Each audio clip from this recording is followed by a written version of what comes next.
की पढ़ा अपन फॉरेन की पढ़ा, दोनों के बीच में क्या अंतर रहेगा, ये इसमें डिफरेंस आने वाला है अपने। हो गया, हेडिंग डाल लिए।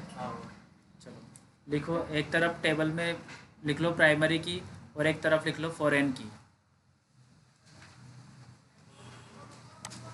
एक तरफ लिख लिया प्राइमरी की और एक तरफ लिखो फॉरेन की, दो कॉलम बना लो।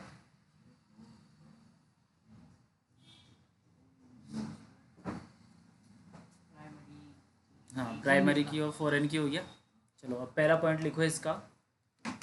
प्राइमरी की में लिखो नंबर 1 पर, प्राइमरी की एक कॉलम में डिफाइन की जाती है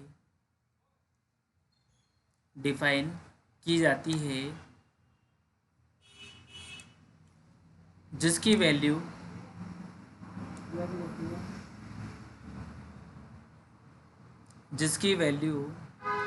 यूनिक होती है। ठीक है, तो प्राइमरी की क्या होगी कि उस कॉलम में डिफाइन की जाएगी जिसकी वैल्यू यूनिक रहेगी, डुप्लीकेट नहीं होगी इसमें ना। इधर लिखो फॉरेन की में नंबर 1 डाल के फॉरेन की में लिखो, फॉरेन की टेबल में सेट की जाती है, जो कि दूसरी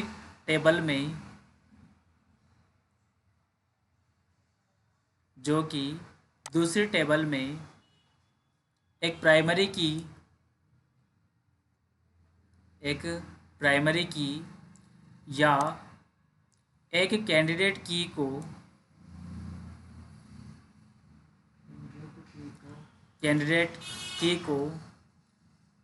रेफर करती हो।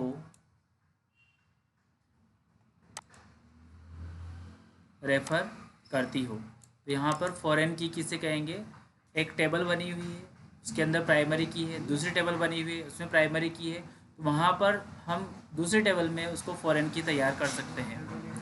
अब वापस इसमें हेडिंग डालो, इसी में लिखो पहला पॉइंट डाल लो प्राइमरी की में दूसरा। हाँ, प्राइमरी की में दूसरा पॉइंट डाल लो।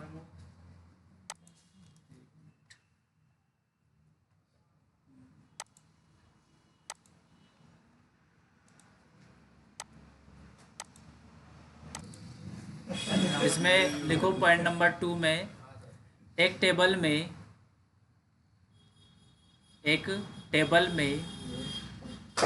सिर्फ एक प्राइमरी की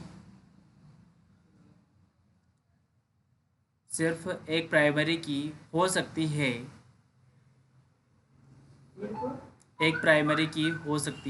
लिख लिया।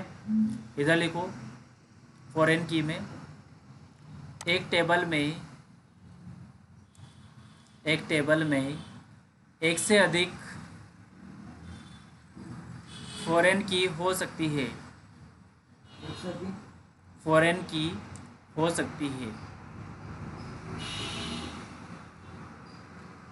इसके बाद इधर लिखो प्राइमरी की में प्राइमरी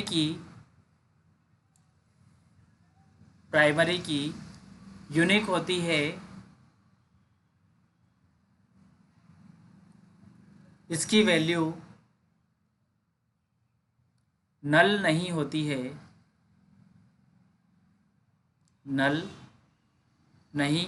है।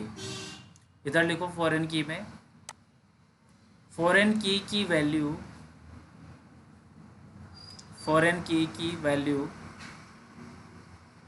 नल हो सकती है, ब्लैंक। नल या नील मीन्स होता है ब्लैंक। इसमें लिखो अगला प्राइमरी की के अंदर लिखो प्राइमरी की एंटिटी, हाँ एंटिटी ENTITY, एंटिटी इंटीग्रिटी से इंटीग्रिटी, हिंदी में लिख लेना, इंटीग्रिटी से संबंधित होती है, इंटीग्रिटी से संबंधित होती है। एंटिटी का मतलब होता है उसके अंदर जो रो होती है वह रो और उनकी एंटिटी, इंटीग्रिटी मतलब एकाग्रता जिसको अपन कहेंगे, सेम वैल्यूज उससे संबंधित होती है।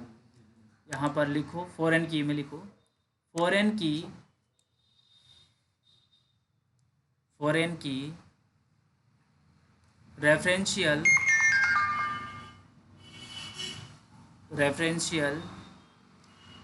इंटीग्रिटी से संबंधित होती है।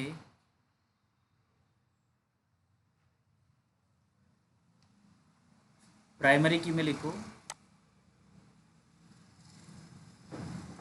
प्राइमरी की को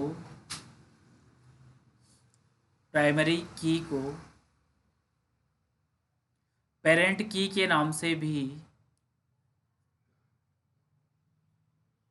पेरेंट की के नाम से भी जाना जाता है।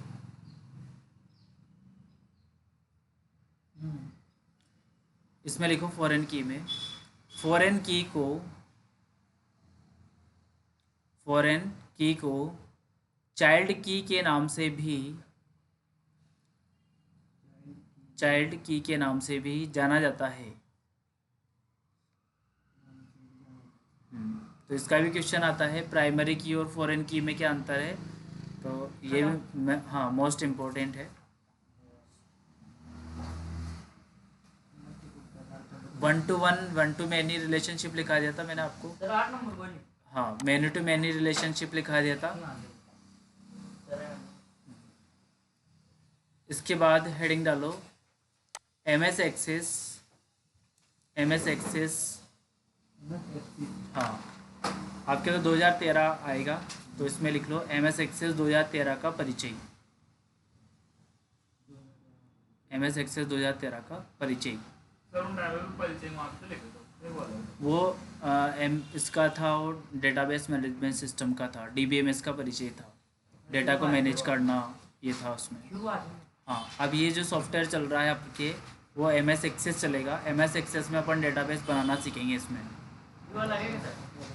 हाँ ये यहाँ तक तो DBMS वाला पार्ट था, अब अपन MS एक्सेस वाला पार्ट चालू कर रहे हैं। हाँ डेटाबेस मैनेजमेंट सिस्टम, ये अब आपके सॉफ्टवेयर चलेगा डेटाबेस मैनेज करने वाला। लिखो इसमें परिचय में, डेटाबेस डेवलप करने के लिए MS, हाँ लिखो हेडिंग डाल लिया इसमें, लिखो इसमें डेटाबेस डेवलप करने के लिए MS एक्सेस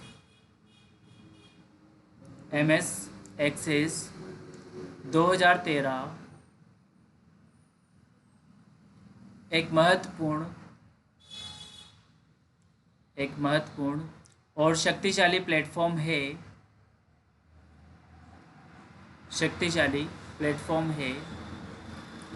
MS एक्सेस 2013 को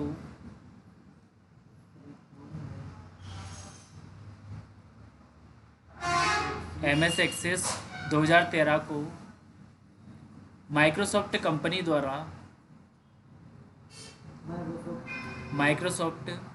कंपनी द्वारा तैयार किया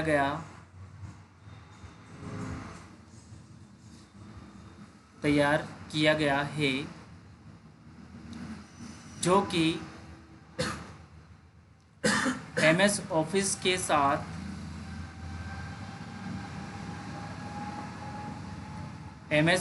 साथ आता है।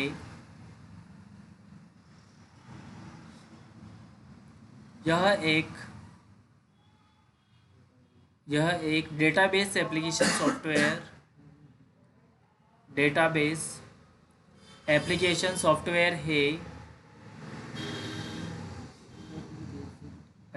सॉफ्टवेयर है,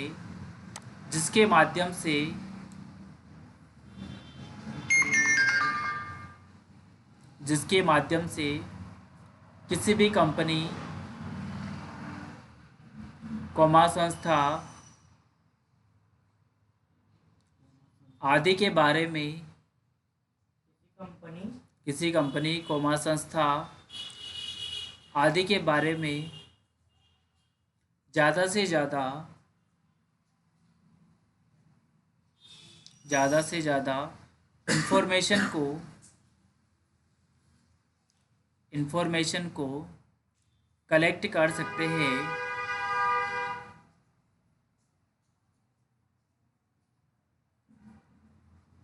तथा बाद में कोई भी विशिष्ट जानकारी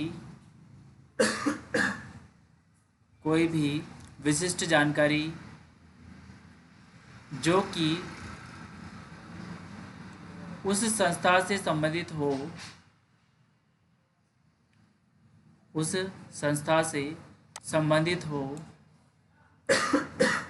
प्राप्त कर सकते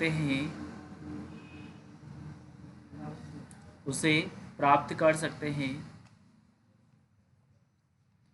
एमएस एक्सेस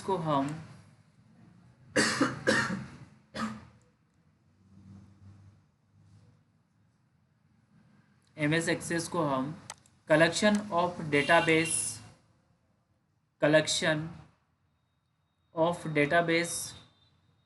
भी कह सकते हैं।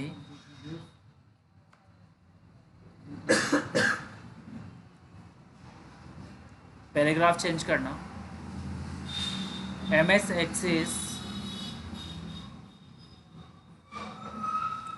एक्सेस एक डेटाबेस मैनेजमेंट सिस्टम है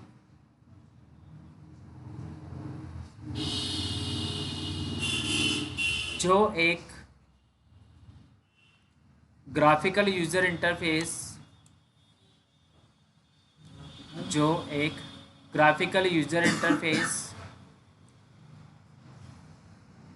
और सॉफ्टवेयर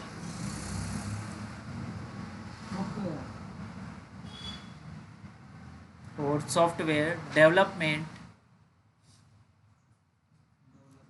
टूल्स के साथ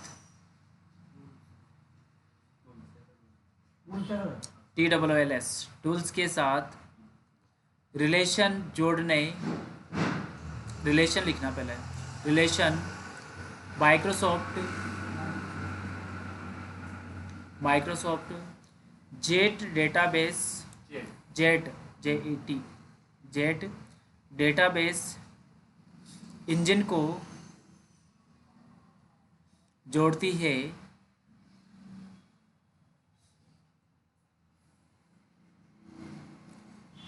तो यहाँ पर एमएस एक्सेस का परिचय दिया गया है। एमएस एक्सेस में जो डेटाबेस बनेगा वह माइक्रोसॉफ्ट जेट डेटाबेस है उसको जोड़ने में काम करेगी और जो भी इंफॉर्मेशन हम प्राप्त करना चाहते हैं उसे यहाँ पर एक्सेस कर सकते हैं। अब पॉइंट बना के लिखना है। इसमें पहला पॉइंट लिखो नीचे पैराग्राफ चेंज करके। यह एक्सेस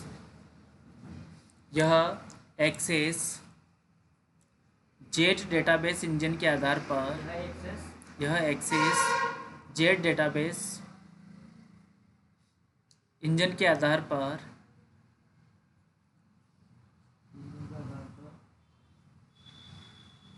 डेटा को अपने फॉर्मेट में स्टोर करता है। दूसरा पॉइंट लिखो। रिलेशनल डेटाबेस की तरह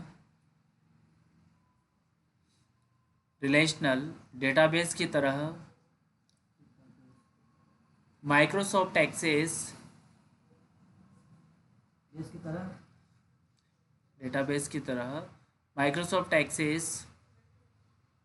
हमें संबंधित जानकारी को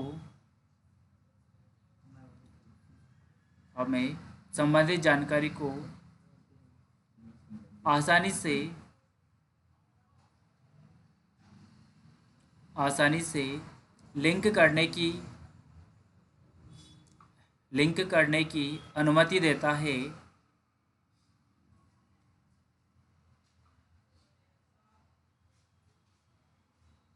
अगला पॉइंट लिखो, यह अन्य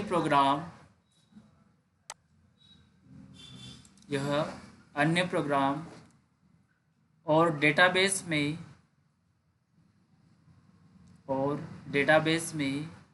स्टोर डेटा को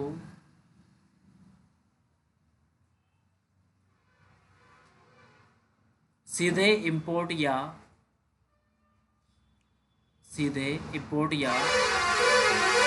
लिंक भी कर सकता है।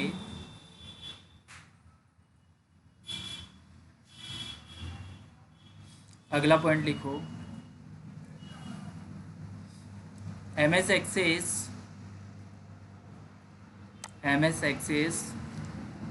कई लोकप्रिय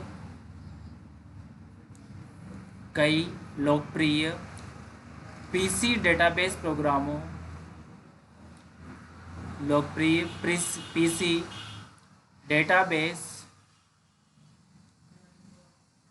प्रोग्रामों सहित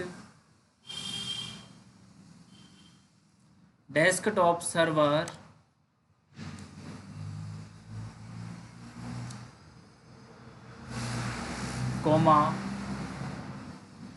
मिनी कंप्यूटर या मेनफ्रेम कंप्यूटर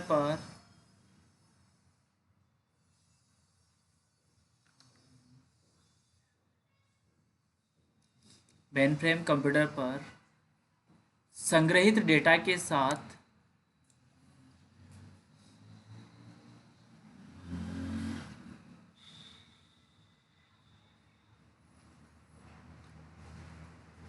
कई लोकप्रिय पीसी डेटाबेस प्रोग्राम सहित अन्य स्रोतों से डेटा के साथ सीधे काम कर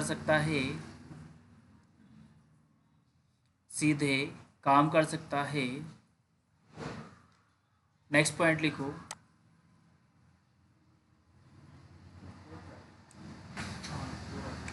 एमएस एक्सेस में डेटाबेस फाइलों और स्प्रेडशीट फाइलों को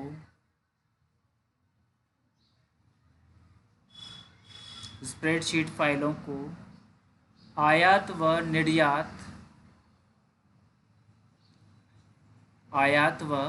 निर्यात कर सकते हैं।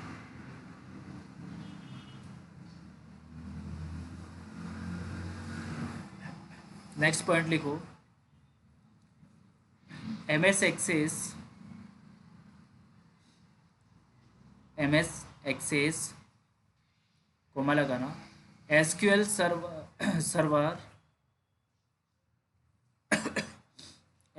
सर्वर कोमा ओरेकल और DB2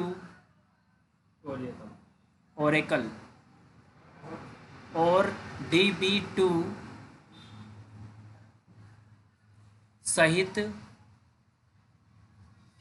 ओपन डेटाबेस कनेक्टिविटी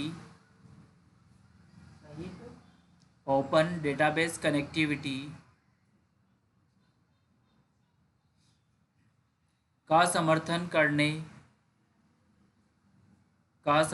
करने वाले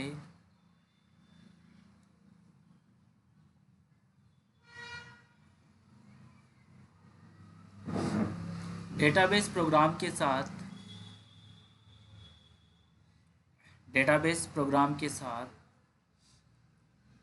काम कर सकता है।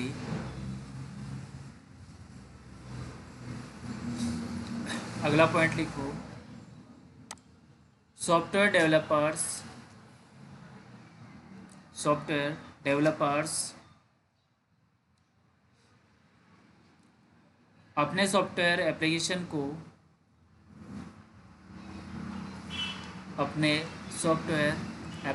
को डेवलप करने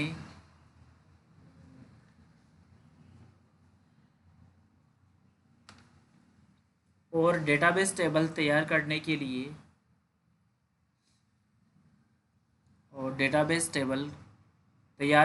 लिए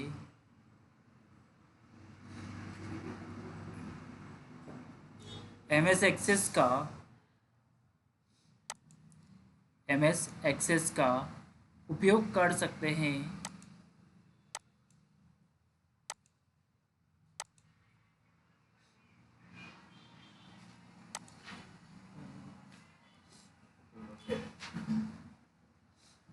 अब हेडिंग डालो इसमें, एम एस एक्सेस का हेडिंग डालो, नया पॉइंट है, एम एस एक्सेस का graphical user interface. MS S एक्सेस का ग्राफिकल यूजर इंटरफेस।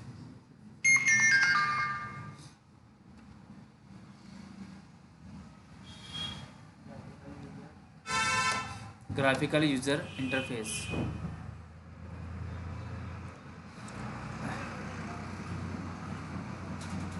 देखो इसमें एम एस एक्सेस 2013 का इंटरफेस, एम एस एक्सेस 2013 का इंटरफेस काफ़ी मिलता जुलता है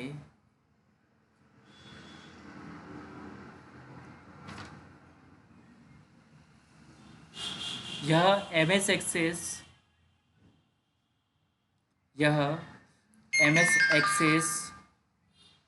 2007, एम एस एक्सेस 2010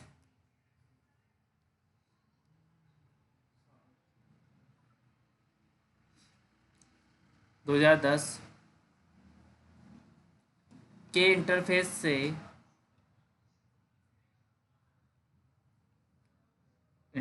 से काफ़ी मिलता जुलता है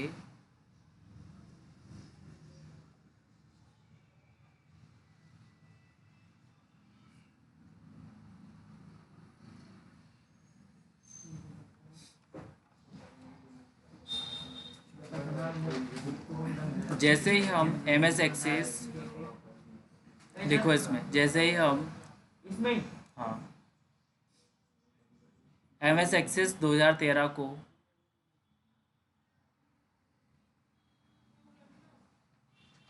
ओपन करते हैं तो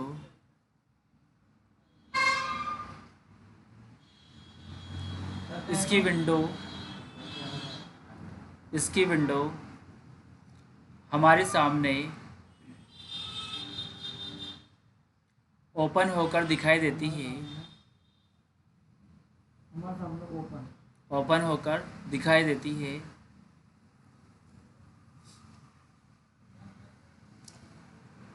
एम एस एक्सेस 2013 को ओपन करने के लिए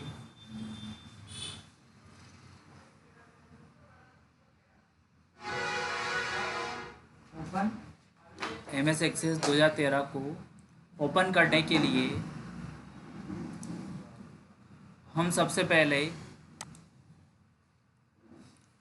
स्टार्ट बटन पर क्लिक करते हैं।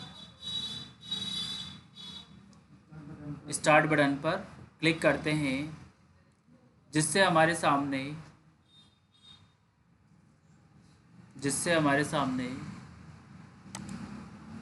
प्रोग्राम लिस्ट दिखाई देती है।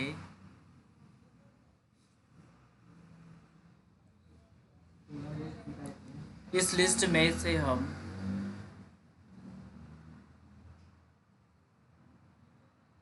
एम एस ऑफिस 2013 पर क्लिक करते हैं,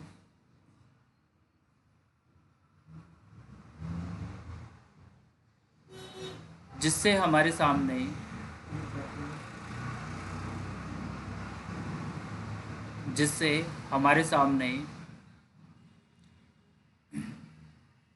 प्रोग्राम की लिस्ट ओपन होती है।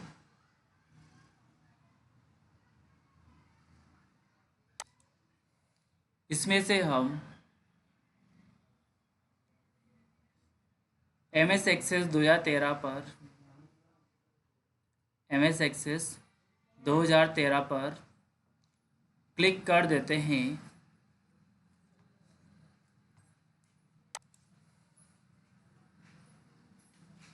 जिससे हमारे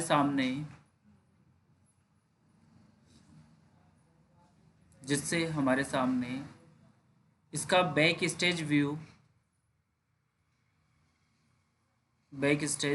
दिखाई देता है।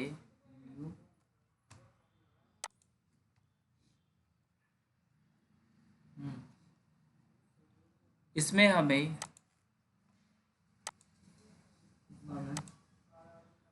निम्न टैब दिखाई देते हैं। नंबर 1 लिखो, फाइल टैब FILE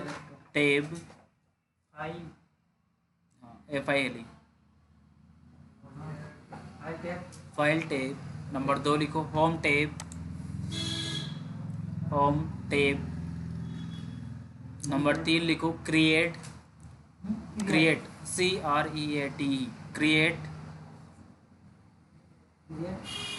नंबर 4 लिखो,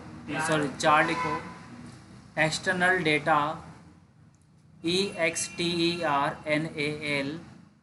एक्सटर्नल डेटा। और लास्ट में लिखो, डेटाबेस टूल्स।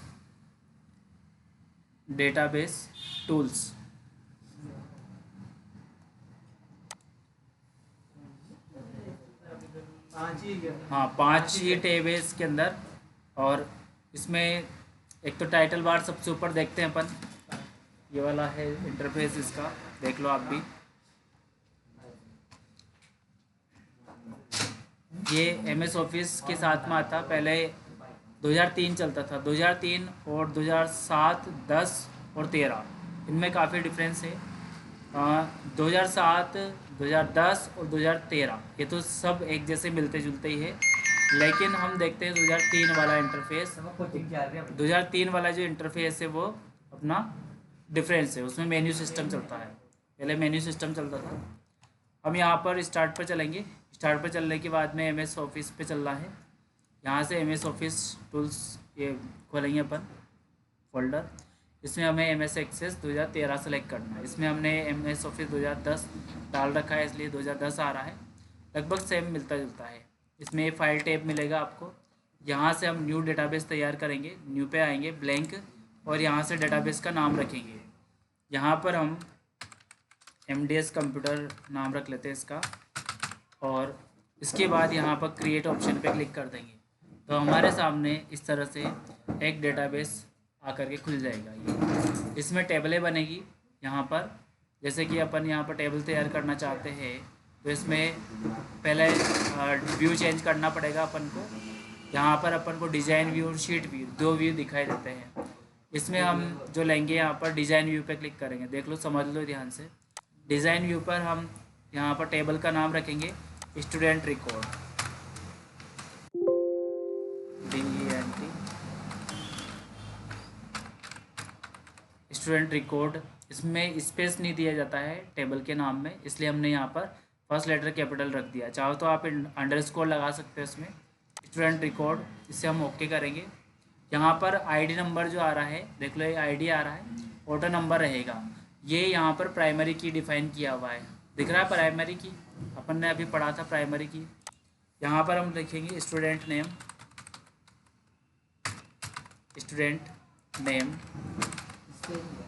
स्टूडेंट नेम यहाँ पर कैरेक्टर टाइप का रहेगा, तो हम इसको टेक्स्ट टाइप का सेलेक्ट कर लेते हैं।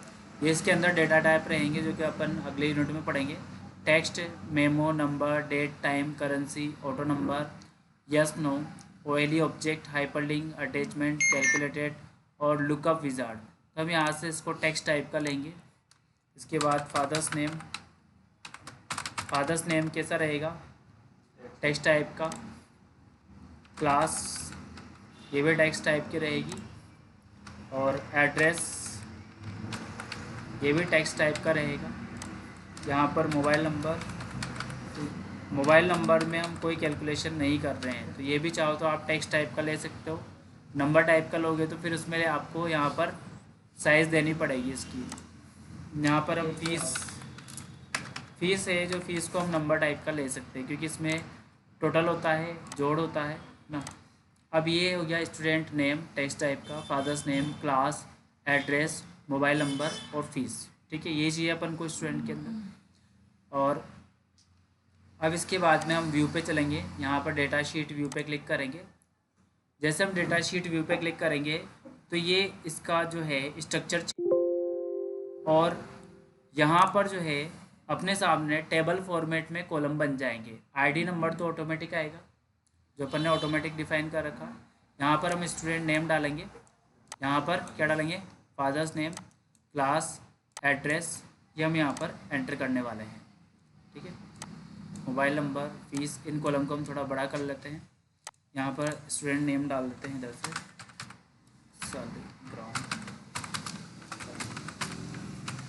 और फादर्स नेम बोलो, क्लास 1 PGD से डाल देते हैं यहाँ पर। एड्रेस केजलपुर,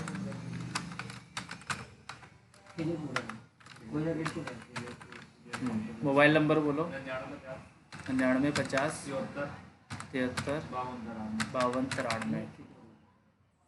फीस यहाँ पर हम डालते हैं अभी तो 1 PGD से 8000 डाल देते हैं।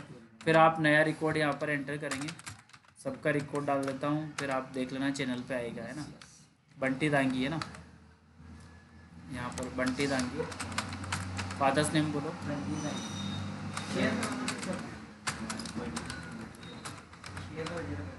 1 DCA सुहास, नंबर बोलो 6350 58 52 88। फीस वही 8000। इसके बाद Pankaj Dangi, father's name 1 DCA है तो 1 DCA डाल देते हैं। ये है रावल, नंबर बोलो 90 हाँ 68 75 31। फीस वापस से वही 8000। हाँ, नाम बोलो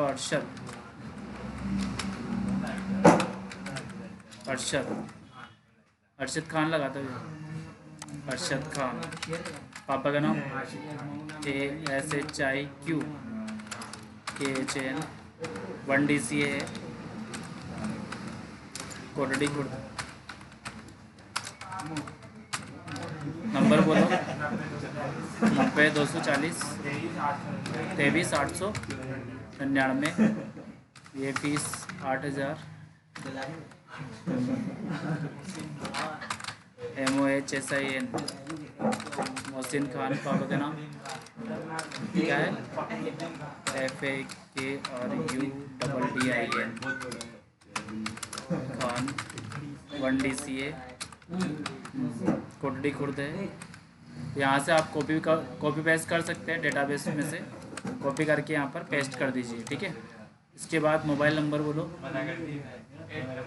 83 02 71 72 57। इस ये 8000 डाल देते हैं। नेक्स्ट धनराज बोलो, गुर्जर भी लगाएं, लगा देते हैं। मोतीलाल,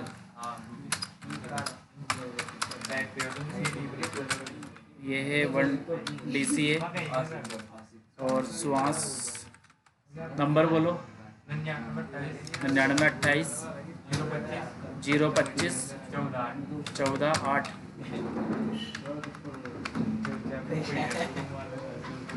नेक्स्ट मोहसिन खान लगाते हो क्या, MOSEEN मोहसिन खान। पापा का नाम FAI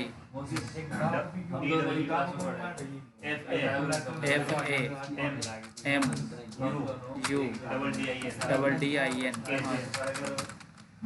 1 PGDCA फोटो डी खोल तो यहाँ से आप कॉपी पेस्ट भी कर सकते हो।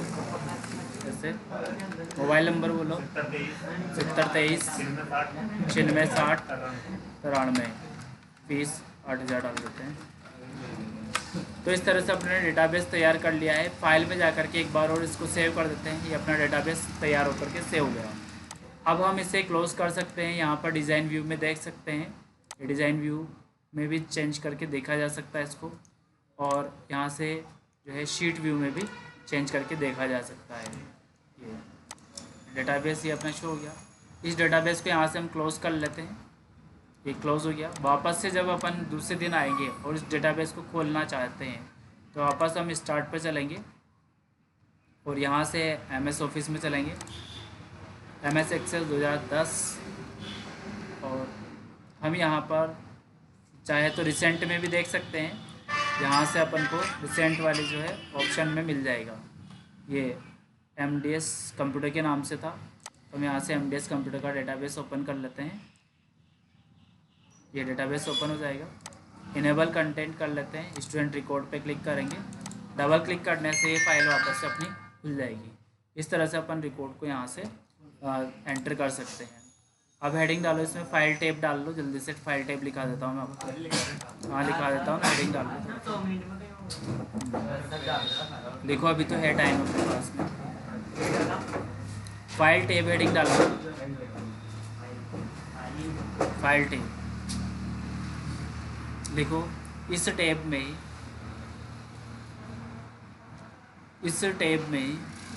डेटाबेस को सेव करने कोमा ओपन करने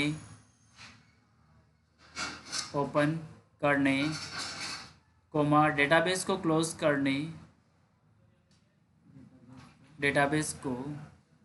करने कोमा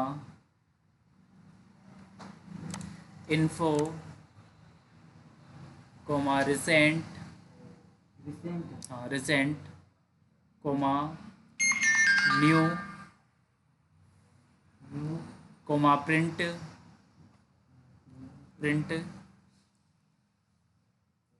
कोमा पब्लिश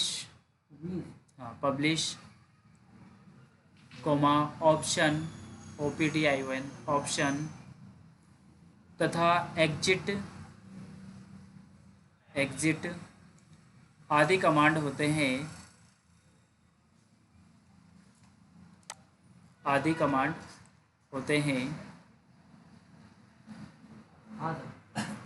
इसमें न्यू डेटाबेस लिख लो। बनाना, न्यू के बारे में लिख लो। हाँ, न्यू डेटाबेस बनाना।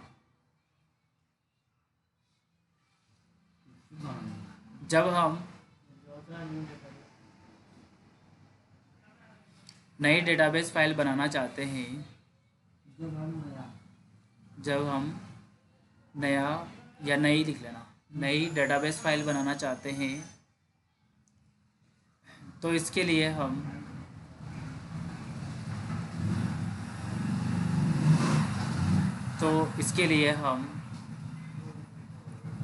फाइल टैब से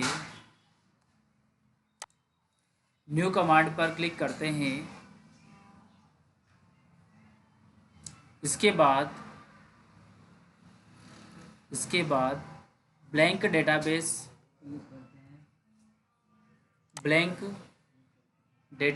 को सेलेक्ट करते हैं। ब्लैंक डेटाबेस को सेलेक्ट करते हैं तथा फाइल नेम बॉक्स में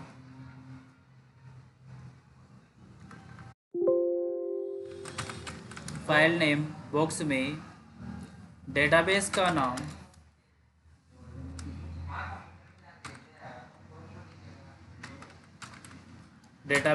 नाम टाइप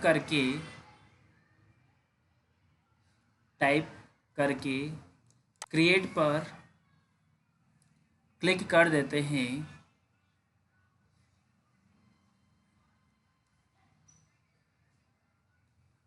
जिससे हमारे सामने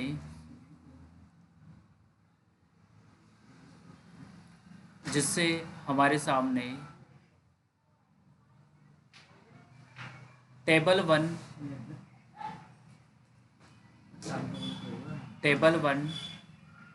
डेटाबेस दिखाई देता है, जिसमें हम एंट्री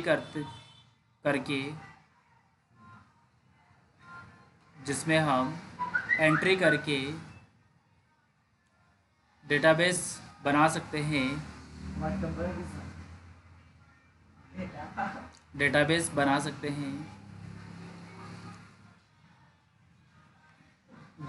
को डिज़ाइन तथा डेटाशीट व्यू में देख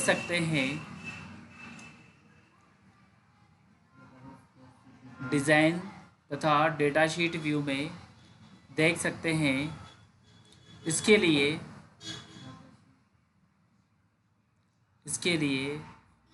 फील्ड्स टैब में व्यू पर क्लिक करते हैं। तो ये नया डेटाबेस बनाने का तरीका है। अब अपन एंट्री को कल लिखना सीखेंगे नेक्स्ट डे। तो यहाँ तक अपन ने MS एक्सेस का परिचय सीख लिया, ठीक है। तो